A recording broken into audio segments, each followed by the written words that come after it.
வணக்கம் மக்களே! இந்த வீடியோல நம்ம ரிலையன்ஸோட ரிசல்ட்ட பார்க்க போறோம். கூடவே சில பங்குகள் பற்றியான அப்டேட்டும் இந்த வீடியோல நம்ம டிஸ்கஸ் பண்ண போறோம். முதலாவது நம்ம ரிலையன்ஸ் இந்த குவார்ட்டர்ல எப்படி பெர்ஃபார்ம் பண்ணியிருக்காங்கங்கிறத டிஸ்கஸ் பண்ணுவோம். இந்த குவார்ட்டர்ல ரிலையன்ஸ் இண்டஸ்ட்ரீஸோட லாபம் மிகப்பெரிய ஒரு வளர்ச்சிய காட்டியிருக்கு. 30,783 கோடி இந்த குவார்ட்டர்ல ப்ராஃபிட்டா போஸ்ட் பண்ணியிருக்காங்க. இந்த ப்ராஃபிட் எதனால வந்திருக்கும் அப்படின்ட்டு மோஸ்ட்டா எல்லாத்துக்கும் தெரியும். ஏஷியன் பெயிண்டோட ஸ்டாக்க வித்தனால ஒரு 8,924 கோடி அதர் இன்கம்ல ஆட் ஆயிருக்கு. இதனால இவங்களுடைய லாபமும் பார்த்தீங்கன்னா, இந்த குவார்ட்டர்ல ரொம்ப பெரிய அளவுக்கு வளர்ச்சி அடைஞ்ச மாரி ஒரு பிம்பம் ஏற்பட்டிருக்கும். ஒரு 80% பார்த்தீங்கன்னா, இவங்களுடைய லாபம் உயர்ந்ததா தெரிஞ்சிருந்தாலும், ஸ்டாக்க வித்தனால வந்த ஒரு ப்ராஃபிட் தான் இவங்களுடைய Q1 பெர்ஃபார்மன்ஸ லிஃப்ட் பண்ணியிருக்கு அப்படிங்கிறதுல மாற்று கருத்து இல்ல. இத தவிர்த்து நம்ம பார்த்தோம்னா, ரிலையன்ஸோட இந்த குவார்ட்டர் பெர்ஃபார்மன்ஸ் ஒரு ஃப்ளாட்டான ஒரு பெர்ஃபார்மன்ஸா தான் இருக்கு. பெருசா எங்கேயும் குரோத் ஆகல. குறிப்பா பார்த்தீங்கன்னா, ஜியோலயும் குரோத் நடக்கல. ரீட்டெயில்லயும் பார்த்தீங்கன்னா, குரோத் இந்த குவார்ட்டர்ல ஏற்படாம தான் இருக்கு. செக்மெண்ட் வைஸ் நம்ம ஃபர்ஸ்ட் டிஸ்கஸ் பண்ணுவோம். அதுல நம்ம முதலாவதா பார்க்கிறது ஜியோ பிளாட்ஃபார்ம். இந்த ஜியோ டெலிகாம் பத்தி தான் டிஸ்கஸ் பண்ண போறோம். இவங்களுடைய ப்ராஃபிட் இந்த குவார்ட்டர்ல 7,110 கோடியா இருக்கு. இது இயர் ஆன் இயர் கூட கம்பேர் பண்ணும்போது 25% வளர்ச்சி அடைஞ்சிருந்தாலும், போன குவார்ட்டர் கூட கம்பேர் பண்ணும்போது ஃப்ளாட்டான ஒரு பெர்ஃபார்மன்ஸ் தான் கொடுத்துருக்காங்க. எபிட்டா 24% க்ரோ ஆயிருக்கு. 18,135 கோடியா இருக்கு. இதை தாண்டி இந்த ஜியோவோட இந்த குவார்ட்டர் அச்சீவ்மெண்ட்னு நம்ம பார்த்தோம்னா, புதுசா சப்ஸ்கிரைபர் ஆட் பண்ணது 9.9 மில்லியன் சப்ஸ்கிரைபர் டோட்டலா ஆட் பண்ணியிருக்காங்க. இப்போ டோட்டல் யூசர்ஸ்ன்னு பார்க்கும்போது 498 மில்லியன் யூசர்ஸ் இந்த ஜியோ நெட்வொர்க்ல ஆட் ஆயிருக்கிறதா ஒரு தகவல் வந்திருக்கு. அடுத்தது 5G சப்ஸ்கிரைபர் மட்டும் பார்க்கும்போது 200 மில்லியன் சப்ஸ்கிரைபர் இருக்கிறதாவும் சொல்லியிருக்காங்க. ஜியோ ஏர் ஃபைபர் பார்த்தீங்கன்னா புது அச்சீவ்மெண்ட் பண்ணியிருக்கு. என்னன்னா, லார்ஜஸ்ட் ஃபிக்ஸ்டு வயர்லெஸ் ஆக்சஸ் பார்த்தீங்கன்னா குளோபலாக நம்பர் 1 பொசிஷனில் இருக்காங்க. 7.4 மில்லியன் சப்ஸ்கிரைபர் பார்த்தீங்கன்னா இந்த ஜியோ ஏர் ஃபைபரில் இணைஞ்சிருக்கிறதாவும் ஒரு டேட்டா வந்திருக்கு. இது எதனால் பூஸ்ட் ஆயிருக்குன்னு பார்த்தா, சில மாதங்கள், அதாவது இந்த மார்ச் மாதம் நான் நினைக்கிறேன், இந்த ஐபிஎல் ஸ்டார்ட் ஆகும்போது பார்த்தீங்கன்னா, ஏர் ஃபைபர் ஒரு 50 நாட்களுக்கு ஃப்ரீயாக நாங்கள் கொடுக்குறோம் அப்படின்னு சொல்லி ஜியோ அனௌன்ஸ் பண்ணியிருந்தாங்க. அதனால் இந்த ஏர் ஃபைபரோட கஸ்டமர் எண்ணிக்கை கூடியிருக்குங்கிறதுல மாற்று கருத்து இல்லை. பட் அதில் எத்தனை பேர் ரீட்டைன் பண்ணுவாங்க அப்படிங்கிறது கேள்விக்குறி. இன்கேஸ் ஒரு பாதிக்கு பாதி ரீட்டைன் பண்ணாலும் இது ரிலையன்ஸை பொறுத்த வரைக்கும் ஃபியூச்சரில் ஒரு நல்ல வருமானத்தை ஏற்படுத்தி கொடுக்கும். என்னதான் இந்த குவார்ட்டரில் ஜியோவில் சப்ஸ்கிரைபர் அதிகமாக இருந்தாலும் அவங்களுடைய லாபம் அதிகரிக்காததுக்கான ஒரு காரணம் இந்த 50 டே ஃப்ரீ ட்ரையல் ஒரு மெயின் ரீசனாக இருக்குது அப்படிங்கிறது என்னுடைய ஒரு கருத்து. அடுத்தது பார்த்தீங்கன்னா, ஓம் சப்ஸ்கிரைபர் பேஸ் பார்க்கும்போது, அதாவது இந்த ஏர் ஃபைபர் அண்ட் இந்த ஜியோ வயர்லெஸ், அதாவது வயர் ஃபைபர் யூஸ் பண்ணக்கூடிய சப்ஸ்கிரைபர்ஸோட எண்ணிக்கை 20 மில்லியனை கிராஸ் பண்ணியிருக்கிறதாவும் ஒரு டேட்டா வந்திருக்கு. இதுலேயும் பார்த்தீங்கன்னா, இவங்க தான் லீடர்ஷிப் பொசிஷனில் வந்துட்டு இருக்காங்க. ஆவரேஜ் ரெவன்யூ பர் யூசர் பார்க்கும்போது 208.80 ரூபா ஒரு ஆள் ஜியோக்கு பே பண்ணிட்டு இருக்கிறதாவும் டேட்டா வந்திருக்கு. அடுத்த மாதம், அதாவது அடுத்த குவார்ட்டர் பார்த்தீங்கன்னா, ஜியோவோட ரிசல்ட் நல்லா இருக்கும்னு நான் நினைக்கிறேன். ஏன்னா இந்த ஏஆர்பியோட க்ரோத் ஒரு 1.8லேருந்து ஒரு 2% வரைக்கும் இருக்குங்கிற ஒரு எதிர்பார்ப்பு இருக்கு. கூடவே இந்த ஏர் ஃபைபரில் ஜாயின் பண்ணதில் பாதி பேர் நின்னாலும் இவங்களுடைய லாபம் அடுத்த குவார்ட்டரில் இன்க்ரீஸ் ஆகுங்கிற ஒரு எதிர்பார்ப்பு என்கிட்ட இருக்கு. இதுதான் ஜியோ பிளாட்ஃபார்மோட இண்டிவிஜுவல் பர்ஃபார்மன்ஸ். இவங்க மட்டுமே 7,000 கோடி பார்த்தீங்கன்னா ரிலையன்ஸ் இண்டஸ்ட்ரீஸ்க்கு கான்ட்ரிபியூட் பண்ணுறாங்க ப்ராஃபிட்டில். நெக்ஸ்ட்டு பார்க்கும்போது ரீட்டைலோட பர்ஃபார்மன்ஸ் இந்த குவார்ட்டரில் டிக்ளைன் தான் ஆயிருக்கு. இது 8 குவார்ட்டருக்கு அப்புறம் பார்த்தீங்கன்னா இந்த ஒரு டிக்ளைன் நடந்திருக்கிறதாவும் ஒரு தகவல் வந்திருக்கு. ரெவன்யூ பார்க்கும்போது 84,171 கோடியாக இருக்குது. ப்ராஃபிட் ஒரு 3,267 கோடியாக இருக்குது. இது இயர் ஆன் இயர் கூட கம்பேர் பண்ணும்போது உயர்ந்திருந்தாலும், போன குவார்ட்டர் கூட கம்பேர் பண்ணும்போது நெட் ப்ராஃபிட் டிக்ளைன் ஆயிருக்கு. பட் 3,267 கோடி ஜியோ, அதுக்கப்புறம் இந்த ரீட்டைல் ரெண்டுமே சேர்த்தா ஒரு 10,000 கோடிக்கு மேலே பார்த்தீங்கன்னா இந்த 2 செக்மெண்ட்டும் மட்டும் ரிலையன்ஸுக்கு கான்ட்ரிபியூட் பண்ணுது. கிட்டத்தட்ட பாதிக்கு பாதி இந்த 2 செக்மெண்ட்டும் ப்ராஃபிட்டில் கான்ட்ரிபியூட் பண்ணுது. எஃப்எம்சிஜியோட வருமானம் 11,450 கோடின்னு சொல்லியிருக்காங்க. 388 புது ஸ்டோர் ஆட் பண்ணியிருக்காங்க.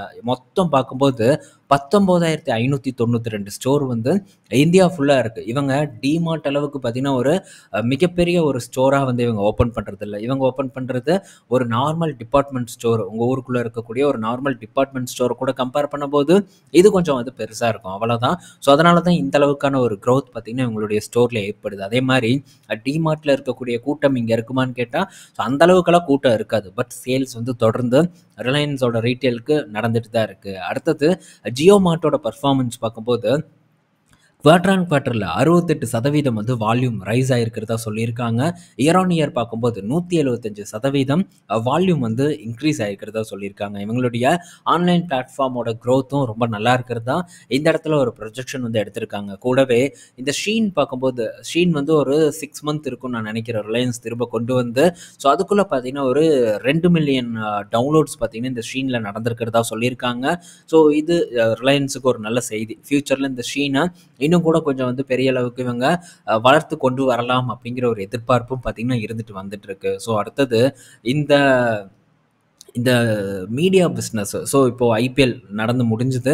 ஸோ அதனால் இந்த குவார்ட்டரில் ஜியோ ஸ்டார் பார்த்திங்கன்னா ஒரு நல்ல பர்ஃபார்மன்ஸை வந்து கொடுத்துருக்கு. ரெவன்யூ பார்க்கும்போது 11,222 கோடியாக இருக்குது. ஸோ இது முழுக்க முழுக்க ஐபிஎல்லை பேஸ் பண்ண வந்த ரெவன்யூவாக தான் இருக்குது. அதே மாதிரி 1 பில்லியன் டவுன்லோட் பார்த்திங்கன்னா ஜியோ ஸ்டார் நடந்திருக்கிறதாகவும் சொல்லியிருக்காங்க. 581 கோடி பார்த்திங்கன்னா ஜியோ ஸ்டார் இந்த குவார்ட்டரில் ப்ராஃபிட் பண்ணியிருக்காங்க. பட் ஜியோ ஸ்டாரோட நெக்ஸ்ட் குவார்ட்டர் பர்ஃபார்மன்ஸ் வந்து இதே அளவுக்கு இருக்காது. இதை விட ரொம்ப பெரிய அளவுக்கு ட்ராப் ஆகும் அப்படின்னு தான் எதிர்பார்க்குறேன். ஏன்னா ஸோ ஐபிஎல் முடிஞ்சிருச்சு. இன்னும் இந்த நார்மல் வேர்ல்டு கப்பு, T20 இந்த மாதிரி ஏதாச்சும் ஒன்று தான் வந்து நடந்துகிட்ருக்கோம். ஸோ அதுக்கு அந்த அளவுக்கு ஒரு வியூவர்ஷிப் இருக்குமாங்கிறது ஒரு கேள்விக்குறியான ஒரு விஷயம். எப்படியும் வந்து கஸ்டமர்ஸ் வந்து பாதிக்கு பாதி இல்லைன்னா ஒரு 40% வந்து ரீட்டைன் ஆவாங்க அப்படிங்கிற எதிர்பார்ப்பும் இருக்குது. இது வந்து நமக்கு நெக்ஸ்ட் குவார்ட்டரில் தான் வந்து தெரியும். பட் ஓவராலாக ஜியோவோட க்ரோத் பார்க்கும்போது இந்த ஜியோ ஸ்டாரோட க்ரோத் பார்க்கும்போது ரொம்ப நல்ல ஒரு க்ரோத்தாக தான் இருந்துகிட்ருக்கு. ஸோ தொடர்ந்து பார்த்திங்கன்னா உள்ளுக்குள்ளே கண்டென்ட்டை வந்து புஷ் பண்ணிகிட்டே தான் இருக்காங்க. புது புது கண்டென்ட் வந்து புஷ் ஆகிட்டே தான் இருக்குது. ஸோ இதனால் ஒரு பெரிய ஓடிடி பிளாட்ஃபார்மாக ஜியோ ஸ்டார் மாறும் அப்படிங்கிறதுல மாற்றுக்கருத்து இல்லை. இப்போவே ஒரு பெரிய பிளாட்ஃபார்ம் தான். ஸோ இப்போது இவங்களுடைய இந்த குவார்ட்டர் பர்ஃபார்மன்ஸ் பார்க்கும்போது எஃப்எம்சிஜி ஆட் ஸ்பெண்ட் கட் ஆகிருந்தாலும் கூட ஸோ சப்ஸ்கிரிப்ஷன் வந்து அதிகமான காரணத்தினால இந்த அளவுக்கு ஒரு ரெவன்யூ வந்திருக்கிறதா ஒரு டேட்டாவை வந்து ரிலையன்ஸ் நிறுவனம் வந்து கொடுத்துருக்காங்க. ஸோ இது மீடியா பற்றியான ஒரு அப்டேட்டாக இருக்குது. நெக்ஸ்ட்டு ரிலையன்ஸ் ஜுவல்லரியோட பில்லிங் பார்க்கும்போது 45% வந்து க்ரோவாக இருக்கிறதாகவும் வந்து சொல்லியிருக்காங்க. ஸோ இந்த ரிலையன்ஸோட ஜுவல்லரி அப்படின்னு பார்க்கும்போது நாடு முழுவதும் கிட்டத்தட்ட 100க்கும் மேற்பட்ட ஜுவல்லரி ஷோரூம் வந்து வச்சிருக்கிறதா சொல்லியிருக்காங்க. எப்படியும் இன்னும் கூடிய விரைவில் இதையும் வந்து பெரிய அளவுக்கு எக்ஸ்பேண்ட் பண்ணுறதுக்கான ஒரு முயற்சியில் ரிலையன்ஸ் ஈடுபடுவாங்கங்கிறதுல மாற்றுக்கருத்தே இல்லை. ஸோ அடுத்தது இவங்களுடைய மெயின் பிஸ்னஸ்ன்னு நம்ம பார்த்தோம்னா O2C தான். ஸோ O2C பிஸ்னஸ் பார்க்கும்போது ஃப்ளாட்டாக டிக்ளைன் ஆகிருக்கு. ஒரு 1.5% வந்து டிக்ளைன் ஆகிருக்கு. ரெவன்யூ 1.5 லட்சம் கோடி பார்த்திங்கன்னா ரெவன்யூவாக போஸ்ட் பண்ணியிருக்காங்க. இதுக்கு ரீசன் க்ரூடோட ப்ரைஸ் வந்து இறங்குனது, அப்புறம் ஒரு பிளான்ட்டை வந்து பிளானடு ஷட் டவுன் பண்ணியிருக்காங்க. இதுதான் வந்து ரீசனாக சொல்லியிருக்காங்க. இது போக எபிட்டா பார்க்கும்போது 14,511 கோடியாக வந்திருக்கு. 11% பார்த்திங்கன்னா எபிட்டா ரைஸ் ஆகிருக்கு. இதில் சில பிஸ்னஸ் பார்த்திங்கன்னா நல்ல பர்ஃபார்மன்ஸ் பண்ணியிருக்கு. இன்னும் சில செக்மெண்ட் பார்க்கும்போது ஒரு நெகட்டிவ் பர்ஃபார்மன்ஸை போஸ்ட் பண்ணியிருக்கு. இதில் பிவிசியோட ப்ரைஸ் வந்து உயர்ந்திருக்கு. அதே மாதிரி பாலிஸ்டரோட ப்ரைஸ் பார்த்திங்கன்னா டவுன் ஆகிருக்கு. ஸோ அப்புறம் இந்த சிங்கப்பூர் கிராக்கோட மார்ஜின் வந்து இன்க்ரீஸ் ஆகிருக்கிறதாகவும் சொல்லியிருக்காங்க. இதனால் எபிட்டா வந்து ரைஸ் ஆகிருக்கு. கூடவே பார்த்திங்கன்னா ஜியோ பிபி ஸோ அதோட பர்ஃபார்மன்ஸ் பார்க்கும்போதும் இந்த குவார்ட்டரில் நல்லா இருக்கிறதா சொல்லியிருக்காங்க. 1991 அவுட்லெட்ஸ் பார்த்திங்கன்னா ஜியோ பிபி இந்த பெட்ரோல் பங்க் வந்து நாடு முழுவதும் இன்ஸ்டால் பண்ணியிருக்கிறதா சொல்லியிருக்காங்க. இதை இன்னும் வந்து க்ரோ பண்ணுவோம் அப்படிங்கிற ஒரு அப்டேட்டும் ரிலையன்ஸ் தரப்புலேருந்து கொடுத்துருக்காங்க. ஸோ இதெல்லாம் தான் பார்த்திங்கன்னா அடுத்தது ஆயில் அண்ட் கேஸ் பார்க்கும்போது ஒரு 1.2% டிக்ளைன் ஆகிருக்கு. 6,100 கோடி பார்த்திங்கன்னா ரெவன்யூ. அதே எபிட்டா பார்க்கும்போது 4,996 கோடியாக இருக்குது. 4.1% வந்து டிக்ளைன் ஆகிருக்கு. ஸோ O2C அடுத்தது ஆயில் அண்ட் கேஸ் பார்க்கும்போது ஒரு நெகட்டிவ் பர்ஃபார்மன்ஸை போஸ்ட் பண்ணியிருக்கு. ரீட்டைல் அண்ட் இந்த ஜியோ பார்க்கும்போது குவார்ட்டர் ஆன் குவார்ட்டரில் ஒரு ஃப்ளாட்டான ஒரு பர்ஃபார்மன்ஸை போஸ்ட் பண்ணியிருக்கு. பட் ஓவரால் இந்த O2C பிஸ்னஸோட மார்ஜின் வந்து இம்ப்ரூவ் ஆகிருக்கு. ஸோ அவங்களுடைய ப்ராஃபிட்டும் பார்த்திங்கன்னா ரைஸ் ஆகிருக்கு. So overall flat performance. இன்னும் வந்து பல விஷயங்கள் இருக்குது ரிலையன்ஸ் ரிசல்ட்டை டிஸ்கஸ் பண்ணுறதுக்கு. அத்தனை டேட்டா வந்து அவங்க கொடுத்துருக்காங்க. பட் எல்லாத்தையுமே உட்காந்து நம்மளால் ஒரு வீடியோவில் வந்து டிஸ்கஸ் பண்ண முடியாது. அப்படி நம்ம போட்டோன்னா 2 மணி நேரத்துக்கு மேலே இதை பற்றி நம்ம பேசுகிற மாதிரி இருக்கும். ஸோ டைம் இருந்ததுன்னா அப்படின்னா எடுத்து செக் பண்ணி பாருங்கள். ஸோ என்ன மாதிரியான ஒரு விஷயங்கள் எல்லாம் நடந்திருக்கு, ஸோ பிஸ்னஸ் பற்றியான ஒரு ஐடியாஸ் எல்லாம் உங்களுக்கு கிடைக்கும். ஸோ டைம் ஸ்பெண்ட் பண்ணுறதுல தப்பு இல்லை. ஒரு 1 வீக் இல்லை ஒரு 1 மந்த் கூட எடுத்து அதை ரீட் பண்ணுறதுக்கான ஒரு டைம் எடுத்து அதை நோட் பண்ணி வச்சிங்கன்னா டெஃபினட்டாக ஒரு நல்ல நாலேஜ் கெயின் ஆகுங்கிறதுல மாற்று கருத்து இல்லை. ஸோ நான் பண்ணுவேன், நீங்களும் பண்ணுறதுக்கு ட்ரை பண்ணுங்கள். ஸோ நெக்ஸ்ட் பார்த்தீங்கன்னா, ஸோ உங்களுடைய நியூ எனர்ஜி பிஸ்னஸ் பார்த்தீங்கன்னா இன்னும் கூடிய விரைவில் வந்து இவங்களுடைய ப்ராஃபிட்டில் 50% வந்து கான்ட்ரிபியூட் பண்ணும் அப்படிங்கிற ஒரு எதிர்பார்ப்பை வந்து வச்சுட்டு இருக்காங்க. பட் இதெல்லாம் நடக்கணும், நடந்து முடிகிற வரைக்கும் நம்ம அப்படியே சைலண்ட்டாக தான் இருக்கணும். ஸோ ரிலையன்ஸில் இருக்கக்கூடிய ஒரு கன்சர்ன் இப்போ பல ரீட்டைல் இன்வெஸ்டர்ஸ்க்கும் என்னென்னா, ஸோ கடன் வந்து இந்த நிறுவனத்துக்கிட்ட அதிகமாக இருக்குது. இவங்க கடனை குறைக்கிறேன்னு சொன்னாங்க, ஆனால் திரும்ப வந்து கடனை வாங்கிட்டே தான் இருக்காங்கங்கிறது ஒரு பெரிய கன்சர்னாக வந்து நான் பார்த்தேன். கமெண்ட் செக்ஷனில் கேட்கக்கூடிய ஒரு கேள்வி இதுவாக தான் இருக்குது. பட் இதுக்கு முன்னாடி கடனை வந்து ட்ராப் பண்ணாங்க. பட் திரும்ப புது பிஸ்னஸ் வந்து உள்ளே கொண்டு வரணும்னா கடன் அப்படிங்கிறது வாங்கி தான் ஆகணும். கடன் இல்லாத குரூப் அப்படிங்கிறது எதுவுமே இல்லை. ஸோ நான் கடனே வாங்க மாட்டேன், என் கையில் இருக்கிற காசை போட்டு தான் வளர்ச்சியை கொண்டு வருவேன் அப்படின்ட்டு ரிலையன்ஸ் நிறுவனம் பண்ணியிருந்தான் இந்நேரம் ஜியோ பிளாட்ஃபார்ம் இந்த அளவுக்கு, அதாவது இந்த ஜியோ பிளாட்ஃபார்மே இருந்திருக்காது அப்படிங்கிறது என்னுடைய ஒரு கருத்து. இப்போது இந்த ஜியோ பிளாட்ஃபார்மில் பெரிய அளவுக்கு கடன் வாங்கினாங்க, ஸ்டாக்கை விற்று பெரிய அளவுக்கு ஃபண்ட் ரைஸ் பண்ணாங்க. இப்போ இதோட வேல்யூ பார்க்கும்போது $135 பில்லியன் ஒரு பிஸ்னஸை வந்து ரிலையன்ஸ் நிறுவனம் கிரியேட் பண்ணியிருக்காங்க. இந்தியாவில் நம்பர் 1 டெலிகாமாக மாறி இருக்கு. அந்த டைமில் எத்தனை டெலிகாம் இருந்ததுன்னு எல்லாத்துக்கும் தெரியும். இப்போ எத்தனை டெலிகாம் இருக்குது, எவ்வளோ சக்ஸஸ்ஃபுல்லாக போகுதுங்கிறதும் எல்லாத்துக்கும் தெரியும். இது மட்டுமே 7,000 கோடி ப்ராஃபிட்டை வந்து போஸ்ட் பண்ணுது. இதுக்கு காரணம் அவங்க கடன் வாங்கி பண்ண ஒரு வேலை தான். ஸோ இப்போ நியூ எனர்ஜி பிஸ்னஸ்க்கும் அதே ஒரு விஷயத்தை தான் பண்ணிகிட்டு இருக்காங்க. ஸோ நியூ எனர்ஜி பிஸ்னஸும் சக்ஸஸ் ஆகுங்கிறதுல மாற்று கருத்து இல்லை. ஸோ அது சக்ஸஸ் ஆகும்போது அகெயின் பார்த்தீங்கன்னா இவங்களுடைய கடன் குறையும். அதுக்கப்புறம் திரும்ப புது பிஸ்னஸ்க்குள்ளே மேபி என்ட்ராகலாம், அப்போ திரும்ப வந்து கடன் வாங்குவாங்க. ஸோ இது ஒரு கால சுழற்சி தான். இந்த சுழற்சி ஒரு நிறுவனத்தில் இருந்துகிட்டே தான் இருக்கும். கடன் வாங்காமல் பிஸ்னஸ் பண்ணணும்னா பெரிய அளவுக்கு ஒரு வளர்ச்சி வந்து கிடைக்காது. எல்லார்கிட்டையும் வந்து கடன் அப்படிங்கிறது இருந்துட்டு தான் இருக்கும். ஸோ எப்படி போகிறாங்க, ஸோ அதை வந்து ஹேண்டில் பண்ணுறதுக்குரிய தகுதி அந்த குரூப்புக்கு இருக்கா அப்படிங்கிறத தான் நம்ம வந்து ஃபோக்கஸ் பண்ணணும். ஸோ எனக்கு வந்து இதில் நம்பிக்கை இருக்குது, அதனால் நான் வந்து ரிலையன்ஸை வந்து ஃபோக்கஸ் பண்ணியிருக்கேன். ஸோ உங்களுடைய விருப்பம், நீங்கள் பண்ணலாம், பண்ணாமலும் வந்து போகலாம். ஸோ இன்னொரு ஒரு விஷயம் என்னென்னா, நேற்று ஒரு டேட்டா வந்திருந்தது. ஸோ ஓவராலாக இந்த FY25ல் டாடா குரூப்போட ப்ராஃபிட் என்ன அப்படிங்கிற பற்றியான ஒரு நியூஸ் வந்து வந்திருந்தது. இதில் FY25ல் ஓவராலாக டாட்டாவில் லிஸ்டாக இருக்கக்கூடிய கம்பெனிஸோட கன்சாலிடேட்டட் ப்ராஃபிட்னு பார்க்கும்போது 90,547 கோடியாக இருக்குது FY25ல். இதே ப்ரீவியஸ் ஃபினான்ஷியல் இயரில் 90,630 கோடியாக இருக்குது. இன்னும் சில அன்லிஸ்டட் கம்பெனிஸ் வந்து இருக்குது. எப்படியும் அதெல்லாம் பெரிய அளவுக்கு ஒரு ப்ராஃபிட்டபுளாக இருக்காது.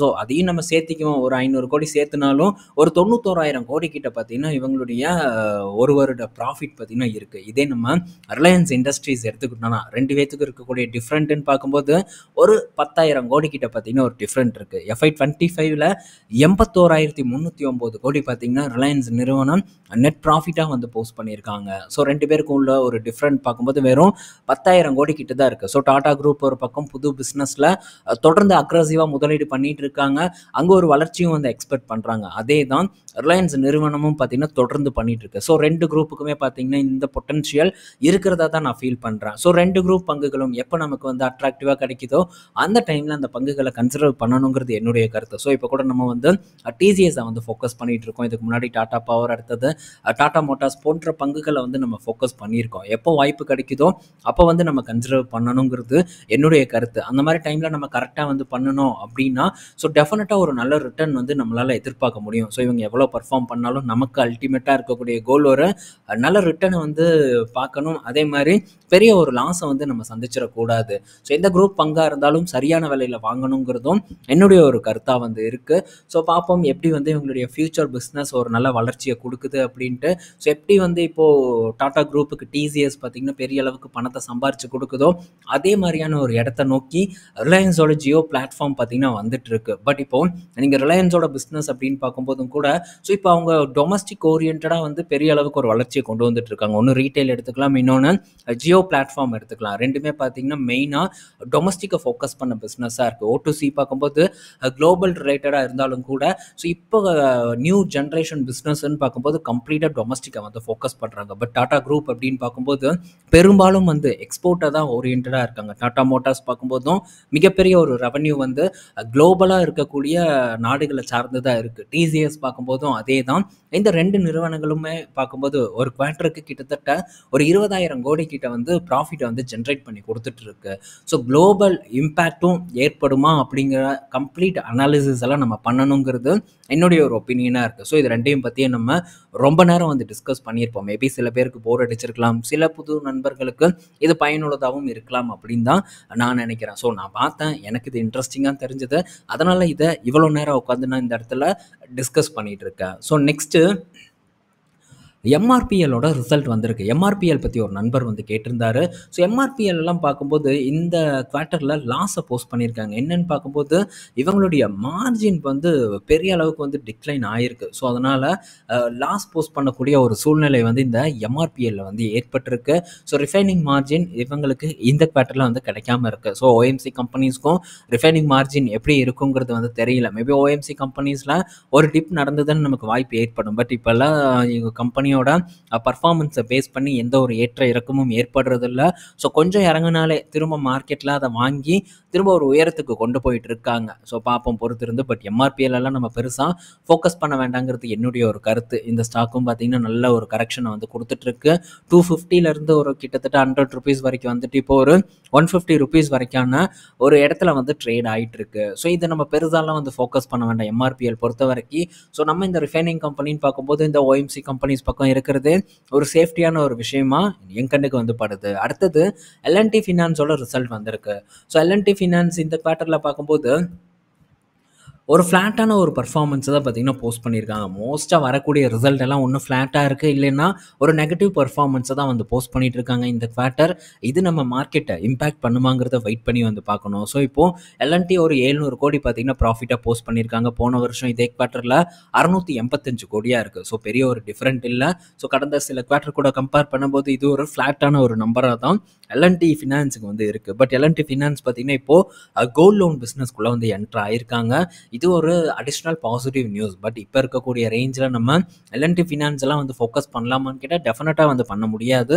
ஏன்னா மோஸ்ட்டாக எல்லா ஃபினான்ஸ் கம்பெனிஸும் இப்போது ஒரு நல்ல பீக்கில் வந்து ட்ரேட் ஆகிட்டு இருக்கு. இந்த பீக்கில் ஃபினான்ஸ் கம்பெனியை வாங்குறது என்னை பொறுத்த வரைக்கும் சரியாக வராது. அடுத்தது சவுத் இந்தியன் பேங்க் பற்றியான அப்டேட்டு.